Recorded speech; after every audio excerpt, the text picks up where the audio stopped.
Hi friends, இங்க பாருங்க இப்ப நான் அத்தி எவ்வளோ மரம் காமிக்க அத்தி போறேன். பிஞ்சு இருக்குன்னு. இங்க பாருங்க இதுல ஃப்ரெண்ட்ஸ், நார்ச்சத்து, பொட்டாசியம் எவ்ளோ சத்து, அத்தி கால்சியம், இரும்பு காயா சத்து, இதய இருக்குங்க. இங்க ஆரோக்கியம், பாருங்க, இனப்பெருக்க மண்டலம், கல்லீரல் நெறைய ஆரோக்கியம், குருவிகள் எல்லாம் சாப்பிடுது.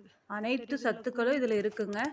அதே மாதிரி ஜூஸாவும் இதான் சாப்பிடலாம், உலச குருவின்னு சொல்லுவாங்க. பொரியல் செஞ்சு சாப்பிடலாங்க, நெறைய இருக்கு. இல்லை ட்ரை இங்க ஃப்ரூட்ஸ் பாருங்க, மாதிரி வாங்கி எவ்ளோ சாப்பிடலாம். அப்படியே ரத்தத்தை அத்தி அதிகரிக்கும். மரத்துக்கு மட்டும் அதே மாதிரி பழம் அப்படியே காய்ச்சிக்கிட்டே தான் வெறிதாவும் இருக்குங்களா. சாப்பிடலாம். இங்க பிஞ்சுடும் பாருங்க உலச காய்க்கும், குருவி எல்லாம் இதுல எப்பவுமே இருக்கு. காய் இருந்துட்டே இருக்குங்களா. இவ்வளோ அத்தி காய்ங்க அத்தி ஃப்ரெண்ட்ஸ். மரத்துல பாருங்க எவ்வளோ கொத்து அத்தி கொத்தா பிஞ்சில் காய்ங்க பொரியல் ஃப்ரெண்ட்ஸ். செய்யலாம். அத்திக்காய் ரொம்ப நல்லது. பழமானதுக்கு அப்புறம் பிடிச்சிருந்தா அழகா லைக் பண்ணுங்கள், சாப்பிடலாம். ஷேர் பிடிச்சா பண்ணுங்கள், சப்ஸ்கிரைப் சப்ஸ்கிரைப் பண்ணுங்க பண்ணுங்கள் ஃப்ரெண்ட்ஸ். ஃப்ரெண்ட்ஸ். இங்கே பாருங்களேன், பார்க்குறக்கே எவ்வளோ அழகாக இருக்குது. இங்கே பாருங்கள், இவ்வளோ அத்திப்பா காய்ங்க ஃப்ரெண்ட்ஸ். இங்கே பாருங்கள், குருவிகள்லாம் நிறைய வந்துருக்காங்க பாருங்கள், எவ்வளோ அழகாக விளையாடுது அத்தி மரத்தில். இதுதான் உலசக்குருவின்னு சொல்லுவாங்க கிராமத்தில்.